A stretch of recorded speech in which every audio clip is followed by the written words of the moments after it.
नमस्कार, स्वागत है आपका। आप देख रहे हैं एसबीसीएन टाइम्स और आपके साथ मैं हूं वैशाली व्यास। आइए बुलेटिन की शुरुआत करते हैं इस वक्त की अहम खबरों के साथ। गुरु नानक जयंती पर सिख समुदाय द्वारा लंगर का किया गया आयोजन। मंदसौर में सिख समुदाय की महिला, पुरुष और बच्चों ने हर्षोल्लास के साथ की शिरकत। ब्लॉक कांग्रेस कमेटी कयामपुर द्वारा विभिन्न समस्याओं और मांगों को लेकर किसान आक्रोश पदयात्रा निकाली गई। हाथों में तख्तियां लेकर नारेबाजी करते हुए निकाली गई जन आक्रोश पदयात्रा। मोदी सरकार द्वारा तीनों कृषि कानून वापस लेने की घोषणा के बाद नीमच में विभिन्न संगठनों ने मनाया जश्न। आतिशबाजी के साथ ही एक दूसरे को मिठाई खिलाकर मनाई जीत की खुशी। बुलेटिन में अब रुक करते हैं मंदसौर से जुड़ी खबरों की ओर। शुक्रवार को मंदसौर जिले में नई आबादी गुरुद्वारे के पास सिख समुदाय द्वारा गुरु नानक जयंती पर लंगर का आयोजन किया गया, जिसमें बड़ी संख्या में सिख समुदाय के लोगों ने भाग लिया। आपको बता दें कि देश भर में गुरु नानक जयंती पर अलग अलग प्रकार से जयंती मनाई जा रही है। इसी कड़ी में मंदसौर जिले में भी सिख समुदाय द्वारा गुरु नानक जयंती पर गुरु नानक जी के जीवन पर प्रकाश डालते हुए पूजा अर्चना कर जयंती मनाई गई, जिसमें गुरु नानक जयंती पर लंगर का आयोजन सिख समुदाय द्वारा किया गया, जिसमें बड़ी संख्या में सिख समुदाय में महिलाएं एवं पुरुषों व बच्चे शामिल हुए और हर्षोल्लास के साथ गुरु नानक जयंती मनाई गई। एसबीसीएन टाइम्स के लिए मंदसौर से शुभम चौहान की रिपोर्ट। गुरु नानक देव जी का जन्मोत्सव सिख समाज के प्रथम संस्थापक थे। 553वां जन्मोत्सव मनाने आज हम लोग यहाँ सिख समाज के और मंदसौर शहर के लोग एकत्रित हुए। इसी पावन पर्व पर मंदसौर शहर एवं जिले वासियों को हार्दिक शुभकामनाएं, लख लख बधाइयाँ देते हैं। सिख धर्म के प्रथम गुरु श्री गुरु नानक देव जी का प्रकाश उत्सव है और मंदसौर की गुरुद्वारे में साध संगत द्वारा बड़े धूमधाम से उत्साहपूर्वक इसको मनाया जा रहा है। प्रतिवर्ष ऐसा कार्यक्रम आयोजित किया जाता है। कल गुरु ग्रंथ साहब का शोभा यात्रा भी निकाली गई थी इसी पर्व के उपलक्ष्य में, और आज कीर्तन भी हुआ है और सभी संगत मिलजुल कर इस उत्सव को मना रही है। संगत में भारी उत्साह है और इसके पश्चात लंगर का आयोजन भी किया गया है। जैसा आप सब जानते हैं, गुरु जन नानक देव जी का जब जन्म हुआ था तो पूरे देश अंधविश्वास की बेड़ियों में बंधा हुआ था, सामाजिक विषमता व्याप्त थी। गुरु नानक देव जी ने सबको एक करने के लिए और अंधविश्वास मिटाने के लिए दुनिया को मानवता का संदेश दिया। उन्हें संदेश दिया कि हर मनुष्य एक है, जात पात में कोई भरोसा नहीं करना चाहिए और सबको ईश्वर की आराधना कर कर एक साथ जीवन जीना चाहिए। मैं इस अवसर पर सभी को गुरु नानक देव जी के प्रकाश उत्सव पर बहुत बहुत बधाइयाँ देता हूँ और शुभकामनाएं देता हूँ। मंदसौर में आज भगवान पशुपतिनाथ के मेले में आस्था और विश्वास का अनूठा संगम हुआ। कार्तिक पूर्णिमा के अवसर पर लाखों श्रद्धालुओं ने मां शिवना में टाटिया प्रवाहित कर सुख समृद्धि की कामना की। भगवान पशुपतिनाथ के 59वें मेले में आज लाखों श्रद्धालु पहुंचे और शिवना नदी में अपनी टाटिया प्रवाहित कर सुख समृद्धि की कामना की। बताया जाता है कि कुंवारी कन्याएं और महिलाएं कार्तिक के पूरे माह व्रत रखती है और कार्तिक पूर्णिमा के इसी दिन शिव की आराधना के साथ टाटियों में दिए रखकर नदी में प्रवाहित करने से व्रत पूर्ण होता है। ये व्रत युवतियां, अच्छे वर तो महिलाएं सुख समृद्धि की प्राप्ति के लिए करती है। कार्तिक माह का ये व्रत महिलाएं, युवतियां पूरी आस्था और श्रद्धा के साथ पूर्ण करती है। वहीं पूर्णिमा के दिन तिनकों से बनी इन विशेष टाटियों में दिए रख इन्हें नदी में प्रवाहित किया जाता है। ऐसा भी माना जाता है, टाटियों को प्रवाहित करने पर टाटिया यदि नदी में तैरती है तो व्रत सफल होता है और मनोकामना पूर्ण होती है।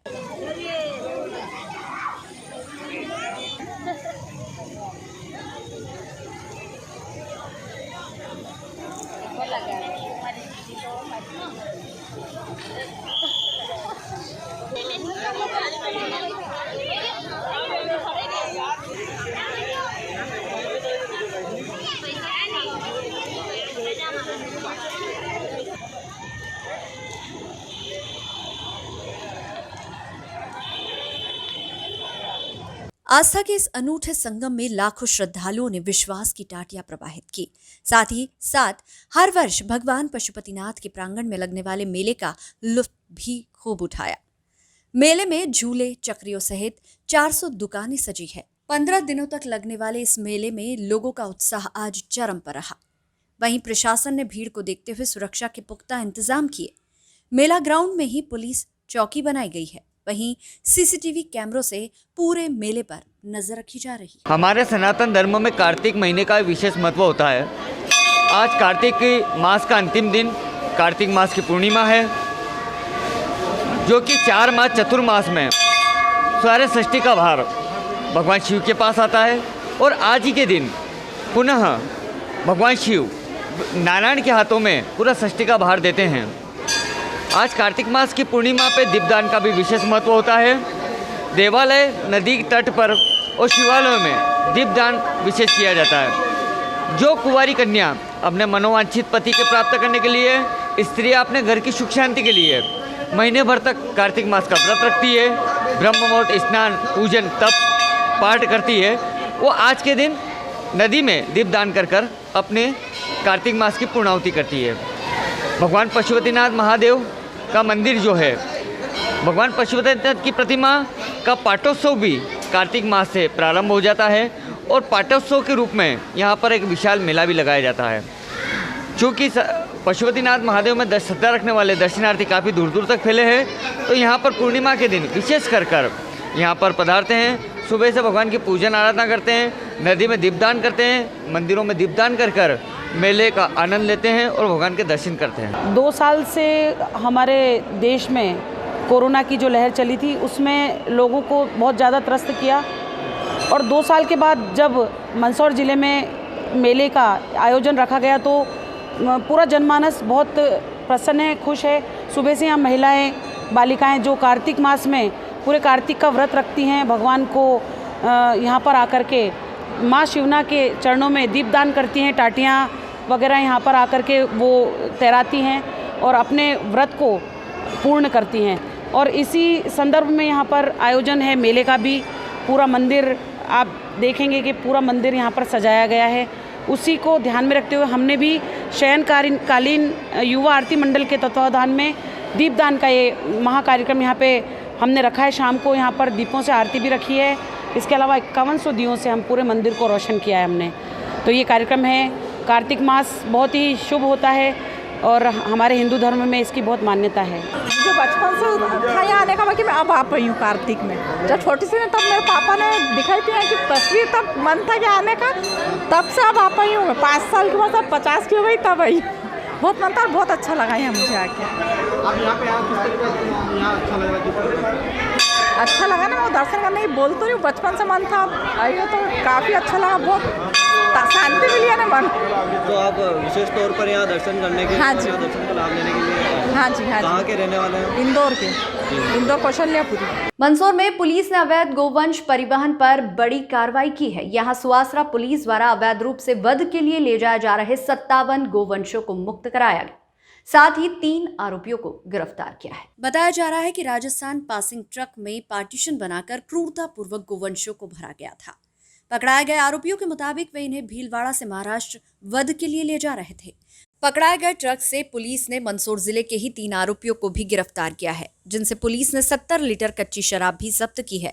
मामले में आरोपियों पर पशु क्रूरता अधिनियम सहित आबकारी एक्ट में मामला दर्ज किया गया है। SBCN टाइम्स के लिए मंदसौर से शुभम चौहान की रिपोर्ट। इसमें सूचना मिली थी कि एक वाहन जो कि रायसेन का पासिंग है और वो वाहन में काफ़ी संख्या में अवैध रूप से गौवंश का परिवहन हो रहा है। तो इस तस्दीक में पुलिस ने पॉइंट लगाया था। उसमें हमको एक गाड़ी मिली और उसमें 2 पार्टीशन में काफ़ी संख्या में मवेशी थे। तो उसकी संख्या कुल 57 आ रही है और ये जितना भी परिवहन कर रहे थे, लोग भीलवाड़ा से लेकर आए थे और महाराष्ट्र लेके जा रहे थे। संभवतः पूरा ये मवेशी कटने के लिए लेके जा रहे थे। तो इसमें कार्रवाई की है। साथ में इसमें जो चेकिंग की गाड़ी की, तो उसमें 70 लीटर शराब भी मिली है। उस संबंध में कार्रवाई की जा रही है। कितने आरोपी हैं? इसमें 2 लोग मिले हैं, 3 आरोपी मिले हैं, जो कि जिले के निवासी हैं। 2 बोतलगंज के रहने वाले हैं, 1 मुल्तानपुरा का। क्या पुलिस गिरफ्त में?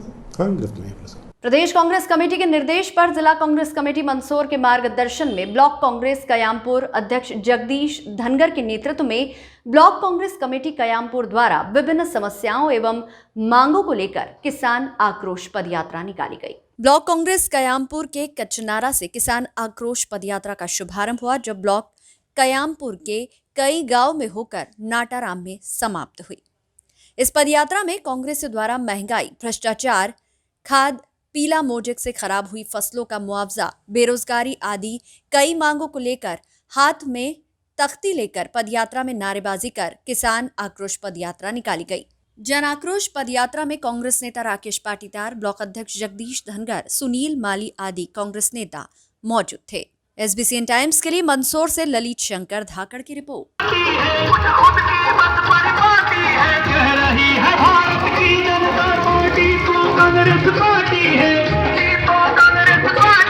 वो डंडे से चलने वाले हर वृक्ष की लाठी राहुल है, वो डंडे से चलने वाले हर वृक्ष की लाठी राहुल है, मौसम का तकाज़ा राहुल है, भारत की जरूरत राहुल है। प्रदेश में किसान जन आक्रोश रैली निकल रही है क्योंकि अभी वर्तमान में भारतीय जनता पार्टी की सरकार में आपने देखा है कि महंगाई चरम सीमा पे पहुंच गई है। किसान दर दर की ठोकरें खा रहा है। किसान को अभी फसल पिलाने का समय, बोनी का समय, किसानों को न तो DAP, यूरिया, पोटास, राकोड़िया कुछ भी नहीं मिल रहा है और जो मिल रहा है वो भी कालाबाजारी में मिल रहा है, डबल गुने दाम में। और महंगाई, पेट्रोल, डीजल, आज देख लीजिए, जब कांग्रेस की सरकार थी उस समय 60-65 रुपये हुआ करता था, गैस की टंकी 400 रुपये हुआ करती थी। आज 100 रुपये से ऊपर तो पेट्रोल डीजल निकल चुका है, 1000 रुपये टंकी निकल चुकी है गैस की। तो चारों तरफ और हमारा युवा बेरोजगार घूम रहा है। सरकार ने कोई रोजगार का अवसर नहीं उपलब्ध कराए। हमारे पढ़े लिखे नौजवान, गरीब मजदूर जिनको रोजगार के लिए उधर उधर भटकना पड़ रहा है, उनके पास काम नहीं है, ना इस क्षेत्र में कोई उद्योग धंधा व्यवसाय जैसी कोई आगे भविष्य में भारतीय जनता पार्टी ने योजना बनाई है। इन सारी चीज़ों को लेके कांग्रेस जन आक्रोश यात्रा निकाल रही है और गाँव-गाँव जा रही है और गाँव में मतदाताओं को जन जागृति कर रही है कि आने वाले समय में आपको इस देश में अगर शांति चाहिए, इस देश में विकास चाहिए, किसानों की खुशहाली चाहिए तो कांग्रेस को लाइए और कमलनाथ जी को वापस मध्य प्रदेश का मुख्यमंत्री। देखो, किसानों का आंदोलन तो वैसे जायज़ था। ये काफ़ी इतने समय से इन्होंने कम से कम 1000 किसानों की मृत्यु के घाट उतार दिया। आज उन लोगों को शहादत, 1000 किसानों की शहादत हो गई और उसके बाद मोदी सरकार जागी है। जबकि ये तीनों काले कानून का शुरू दिन से किसान विरोध कर रहे थे, पूरे देश के किसान वहाँ जमे हुए थे। तो वैसे किसानों की सरकार कहने वाली होती है तो कम से कम उसी समय इन तीनों काले कानून को वापस लेना चाहिए। पर ये तो क्या है, सरकार खाली राजनीतिक फायदा उठाने के लिए पहले कानून लागू करती है और फिर उन कानूनों को वापस लेती है। बुलेटिन में यहाँ रुकेंगे एक छोटे से ब्रेक के लिए, आप बने रहिए हमारे साथ।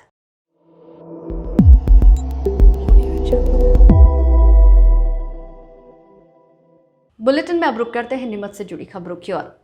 केंद्र सरकार द्वारा तीनों कृषि कानून वापस लेने की घोषणा के बाद शुक्रवार को नीमच के 40 चौराहे पर राजनीतिक और गैर राजनीतिक संगठनों के पदाधिकारियों द्वारा किसानों की जीत की खुशी का जश्न मनाते हुए जमकर नारेबाजी की एवं एक दूसरे को मिठाई खिलाकर मुंह मीठा किया गया। सीटू के प्रदेश अध्यक्ष शैलेंद्र सिंह ठाकुर ने बताया कि जैसा कि आप सभी जानते हैं, मौजूदा सरकार के द्वारा काले कृषि कानून को वापस ले लिया गया है।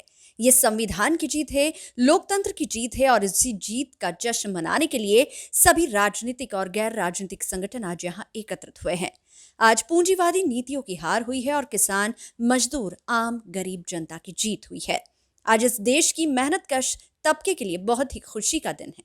विगत 1 वर्षों से किसान तीनों काले कृषि कानून वापस लेने की मांग कर रहे थे और आंदोलनरत थे, परंतु केंद्र सरकार द्वारा आतंकी, खालिस्तानी, पाकिस्तानी सहित विदेशी दलाल के नामों की संज्ञा दे रहा था और तीनों काले कृषि कानून को केंद्र सरकार का मास्टर स्ट्रोक बता रहा था। लेकिन आज किसानों के सामने केंद्र सरकार का अभिमान टूटा है। कॉरपोरेट परस्त पूंजीवादी नीतियों की हार हुई है और सरकार को झुककर किसानों के सामने तीनों काले कृषि कानून वापस लेने पड़े। इसलिए हम तमाम संगठन, जिसमें मध्य प्रदेश किसान सभा, NSUI, सीटू, इंटक, SFI, तमाम संगठन के लोग यहाँ एकत्रित हुए और खुशी का इजहार किया है।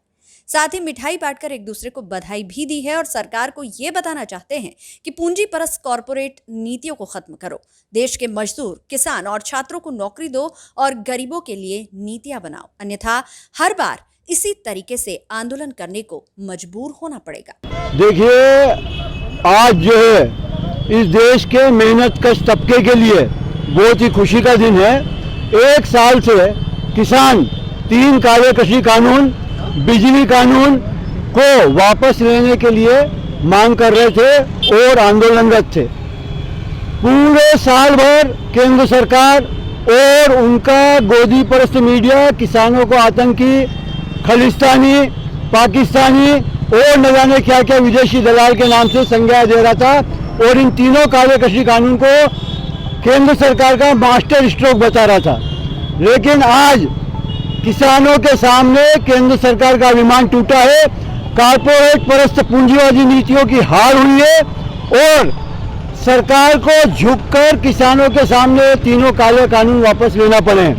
इसलिए हम लोग तमाम संगठन के, जिसमें मध्य प्रदेश किसान सभा, NSUI, C2, INTUC, SFI, DYFI, ऐसे तमाम जनवादी संगठन, तमाम संगठन के लोग हम यहाँ इकट्ठे होकर इस खुशी को सेलिब्रेट कर रहे हैं और सरकार को ये बताना चाहते हैं कि पूंजी परस्त कारपोरेटिव नीतियों को खत्म करो, देश के मजदूर, किसान, बेरोजगार छात्रों को नौकरी दो और गरीबों के लिए नीतियां बनाओ, अन्यथा हर बार किसानों को इसी तरीके से जीतना पड़ेगा और सरकार को हारना पड़ेगा। नीमच शहर के स्कीम नंबर 36 मुख्य मार्ग पर लगी अवैध गुमटियों को लेकर आज नगर पालिका का अमला कार्रवाई करने के लिए पहुंचा और अवैध गुमटियों को वहां से हटाने का कार्य शुरू किया।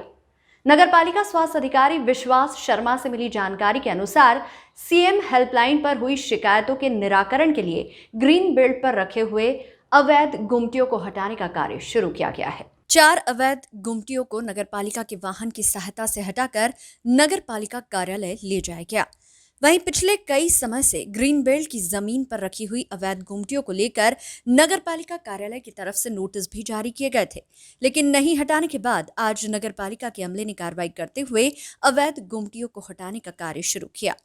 सुबह शुरू हुई कार्रवाई शाम तक जारी रही और सभी अवैध गुमटियों और अतिक्रमण को हटाने का कार्य किया गया। CMO ने आदेश दिया है कि जो CM हेल्पलाइन की शिकायतें हैं उन शिकायतों को, जो अतिक्रमण कर रखा है उनको हटाया जाए और उन शिकायतों को निराकरण जाए। इसी संदर्भ में हम जितने भी अतिक्रमण की शिकायतें हैं उनका निराकरण कर रहे हैं। आज लगभग कितनी गुमटियाँ यहाँ से हटाई जा रही है? जितने भी CM हेल्पलाइन में शिकायतें जो चिन्हित की गई है RO के द्वारा, उन सबको हटाने की कार्रवाई करेंगे। आज कितनी दुकानें अतिक्रमण हटाने? अभी हमने 3 गुमटियाँ हटा चुके हैं और अभी शाम तक 5:30 बजे तक जितनी भी हट सकती है तो हटाएंगे। कौन से क्षेत्र पर मुहिम चल रही है? जी, जहाँ जहाँ CM हेल्पलाइन की शिकायतें हैं उस क्षेत्र की शिकायतें हैं। जैसे अभी हमने जवाहर नगर को किया है, जवाहर नगर में एक आध CM थी वो कटाई, एक आगे वाली गुमटी या ग्रीन बेल्ट में थी उनको हटाई, 2-3 गुमटी यहाँ से हटाई है। टोटल कितनी गुमटी हटने का आ जाता है? शाम तक देखते हैं 8-10 गुमटी तो हटेगी। हनी ट्रिप के मुख्य आरोपी जो है कोई जाजपुरा, उनकी भी गुमटी यहाँ से हटाई गई, तो ये क्या CM हेल्पलाइन की शिकायत थी, CM हेल्पलाइन की शिकायत के संदर्भ में हटाई गई। प्रधानमंत्री नरेंद्र मोदी के कृषि कानून वापस लेने के ऐलान के बाद नीमच में कांग्रेस कार्यकर्ताओं ने विजय टॉकीज चौराहे पर आतिशबाजी करते हुए खुशियां मनाई। प्रधानमंत्री नरेंद्र मोदी ने शुक्रवार को राष्ट्र को संबोधित किया। इस दौरान PM मोदी ने कृषि कानूनों को वापस लेने का ऐलान किया। मोदी सरकार पिछले साल कृषि क्षेत्र में सुधार के लिए 3 कानून लाई थी, लेकिन कई किसान संगठन इन कानूनों का लगातार विरोध कर रहे थे, जिसके चलते PM मोदी ने कृषि कानूनों को वापस लेने का ऐलान किया। PM मोदी ने कहा, कृषि में सुधार के लिए 3 कानून लाए गए थे ताकि छोटे किसानों को और ताकत मिले। सालों से ये मांग देश के किसान और विशेषज्ञ अर्थशास्त्री कर रहे थे।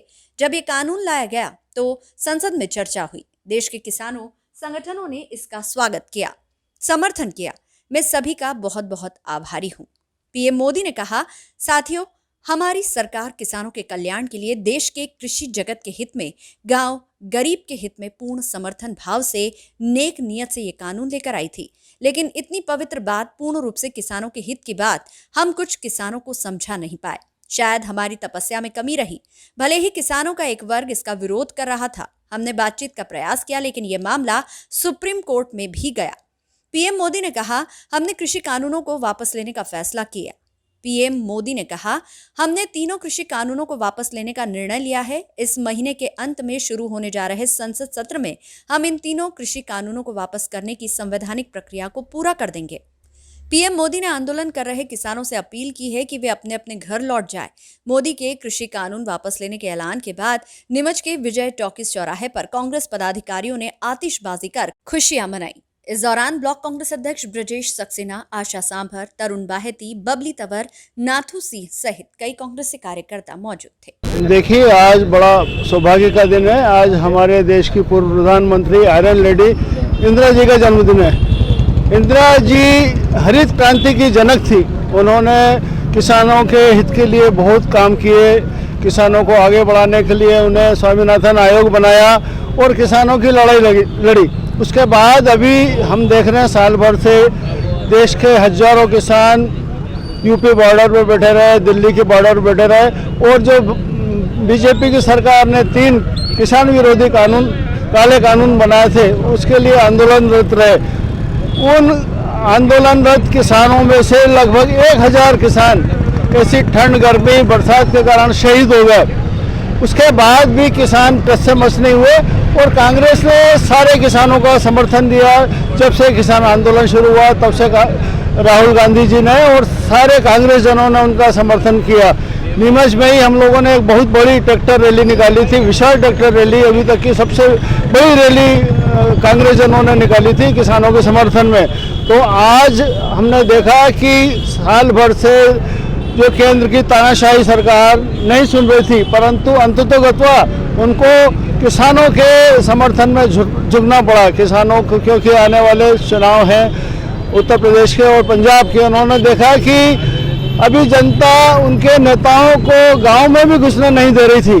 तो कोई भी तानाशाह हो, कोई भी बड़ा से बड़ा नेता हो, जनता जनार्दन के आगे उसको मानना ही, उसकी बात माननी पड़ती है। और आज वह दिन है जब केंद्र की सरकार ने तीनों काले कानून वापस लिए। तो आज हमने किसानों के हित में और पार्टी के द्वारा जो आंदोलन को समर्थन दिया था उसकी खुशी में यहाँ पर पटाखे फोड़े और मिठाई बांटी और खुशी मनाई। आज का दिन देश का ऐतिहासिक दिन है। आज के दिन इंदिरा जी का जन्म हुआ था। एक प्रधानमंत्री वो थी जो किसानों के लिए, गरीब और मजदूरों के लिए काम करती थी, देश में गरीबी हटाने के लिए काम करती थी। और एक आदरणीय नरेंद्र मोदी जी हैं। पहली बार मोदी जी और इनकी भारतीय जनता पार्टी के नेताओं का घमंड टूटा है और इसका सबसे बड़ा कारण रहा है कि किसानों की एकता। दूसरा, आदरणीय हमारे सोनिया गांधी जी के नेतृत्व में पूरे विपक्ष के दल पद यात्रा करते हुए आदरणीय राहुल जी और सोनिया जी के साथ में संसद भवन का घेराव किया था। बैलगाड़ियां लेकर संसद भवन का घेराव किया था और ये मांग रखी थी कि इस काले कृषि कानून, जो 3 कानून हैं, को तुरंत वापस लिया जाए। लेकिन भारतीय जनता पार्टी के मोदी जी और शिवराज जी कोई बात सुनना ही पसंद नहीं करते कि किसान का कृषि कानून को लागू लेकर ही रहेगा। कृषि मंत्री तोमर सिंह जी ने कहा कि देश में कुछ भी हो जाए लेकिन कृषि कानून वापस नहीं। लेकिन हम इस अवसर पर देश के सभी किसान संगठनों को बहुत बहुत बधाई देते हैं कि आपकी हिम्मत ने, चाहे कितने ही किसान इस देश के लिए शहीद हो गए, बलिदान हो गए, जिन्होंने बलिदान दिया, क्योंकि ये जो कानून है ये किसानों के लिए है। दमन चक्र नीति मोदी जी की सरकार ने चलाई पूरे देश में, किसानों को आतंकवादी तक कहा। हमारा ये कहना है कि विपक्ष सब एक होकर भारतीय जनता पार्टी की मोदी और शिवराज सरकार का विरोध करें, क्योंकि ये लोग किसान के खिलाफ है, गरीब के खिलाफ है, मजदूरों के खिलाफ है, महंगाई बढ़ाते जा रहे हैं। आज हालत ये है कि कृषि कानून का वापस लेने का सबसे बड़ा जो कारण रहा वो ये है कि 5 स्टेट में जो इन्होंने सर्वे कराया कि भारतीय जनता पार्टी का पूरी तरीके से सफाया होने का, इसलिए पेट्रोल डीजल के भाव पिछले दिनों कम किए। रोज़ 35 पैसे 40 पैसे पिछले 1 साल से बढ़ रहे थे। जब कमलनाथ जी की सरकार प्रदेश में थी तब 70 रुपये का डीजल का भाव था, जो 118-20 रुपये तक हो गया। हालात ये हैं कि हम महंगाई के खिलाफ, अभी विपक्षी दलों को एक और लड़ाई बाकी है कि हमको महंगाई के खिलाफ लड़ाई लड़ना है, बेरोजगारों के खिलाफ लड़ाई लड़ना है। ये विपक्ष की पहली जीत है। भारत रत्न, देश की पहली महिला प्रधानमंत्री, अंतर्राष्ट्रीय नेता इंदिरा गांधी की जन्म जयंती कांग्रेस कार्यालय गांधी भवन में शुक्रवार प्रातः 11 बजे मनाई गई और उनके द्वारा देश को दिए गए योगदान को याद किया गया। ब्लॉक कांग्रेस अध्यक्ष ब्रजेश सक्सेना ने जानकारी देते हुए बताया कि आज गांधी भवन पर कांग्रेस कार्यकर्ताओं द्वारा भारत रत्न, देश की पहली महिला प्रधानमंत्री, अंतर्राष्ट्रीय नेता इंदिरा गांधी की जन्म जयंती मनाई गई है। इस दौरान गांधी भवन पर इंदिरा जी की प्रतिमा पर माल्यार्पण कर उनके द्वारा देश को दिए गए योगदान को याद किया गया। इंदिरा जी के द्वारा बैंकों का राष्ट्रीयकरण किया गया, सिक्किम को भारत देश में लेकर आए, ऐसे अनेक कार्य उनके द्वारा किए हैं। आज हमने ऐसी आयरन लेडी की जन्म जयंती मनाई है जिन्होंने देश के हित में अपना अमूल्य योगदान दिया है। आज हमारी आयरन लेडी देश की प्रथम महिला प्रधानमंत्री इंदिरा जी की जन्म जयंती है, जिसे गांधी भवन में बड़ी शिद्दत से हम लोगों ने मनाया और उन्होंने देश के हित में क्या क्या काम किए उसको याद किया। जैसे राजाओं का पीवी पर्स उन्होंने समाप्त किया, बैंकों का राष्ट्रीयकरण किया, बांग्लादेश का निर्माण किया, सिक्किम को भारत में विलय किया, ऐसे अनेक महान कार्य उन्होंने किए। वो सबको यहाँ पर हम लोगों ने याद किया और उन्हें नमन किया। सिख समाज के आराध्य श्री गुरु नानक देव जी का 552वां प्रकाश पर्व आज नीमच के सिख समुदाय द्वारा बड़े ही धूमधाम से मनाया जा रहा है। इस अवसर पर सुबह से ही गुरुद्वारा साहब में बड़ी संख्या में सिख समाज के श्रद्धालु पहुंचे। प्रातः से विभिन्न धार्मिक कार्यक्रमों का आयोजन शुरू हुआ। ये कार्यक्रम रात तक चलेगा और इस दौरान रात्रि में आतिशबाजी की जाएगी, भजन कीर्तन, अरदास व पाठ का आयोजन किया जाएगा, आरती की जाएगी। सिख समाज के लोग पर्व को लेकर काफी उत्साहित नजर आ रहे हैं और पूरे भक्ति भाव में लीन होकर गुरु नानक देव जी की आराधना में लीन होकर प्रभु भक्ति में मगन है। इससे पहले प्रकाश पर्व के मद्देनजर गुरुद्वारा साहब में रोशनी भी की गई। दिन भर आज विभिन्न धार्मिक गतिविधियों का आयोजन होगा। इस आशय की जानकारी सिख समाज के वरिष्ठ जनों द्वारा दी गई है। वाहिगुरु जी का खालसा, वाहिगुरु जी की फतेह। आज हम गुरु नानक देव जी महाराज का 552वां प्रकाश पर्व द्वारा सिख समाज विकास समिति द्वारा मनाया जा रहा है। यह बड़ी धूमधाम से मनाया जा रहा है। 13 नवंबर से श्री प्रभात फेरी आरंभ हुई थी, जो 17 नवंबर तक चली। सुबह 5 बजे प्रभात फेरी निकाली गई। सभी समाज का पूरा सहयोग मिला। आज सिख अखंड पाठ साहब की समाप्ति हो रही है, उसमें हम सारे अच्छे से खुशियाँ मना रहे हैं। सब मिलके सब समाज में बहुत उत्साह है और रात्रि के प्रोग्राम 8 बजे आरंभ हो गए, जो रात्रि 12 बजे तक चलेंगे। उसके बाद आतिशबाजी की जाएगी। बस यही प्रोग्राम। हरभजन सिंह सलूजा, सिख समाज अध्यक्ष, सारी नगरवासियों को बहुत बहुत बधाइयाँ। आज सुबह से क्या क्या कार्यक्रम हुए? सुबह 6 बजे गुरुद्वारा साहब में पाठ साहब की समाप्ति हुई है। उसके बाद कीर्तन चल रहा है, आगे आरती होगी, आरती के बाद अरदास होगी और समापन हो जाएगा। हर साल की तरह इस बार जन समारोह गुरु गोविंद सिंह जयंती में निकाला जाता है जनवरी में। आपका नाम? हरभजन सिंह सलूजा, सिख समाज विकास समिति अध्यक्ष। इस बुलेटिन में फिलहाल इतना ही। लगातार न्यूज अपडेट्स के लिए देखते रहिए SBCN टाइम्स। नमस्कार।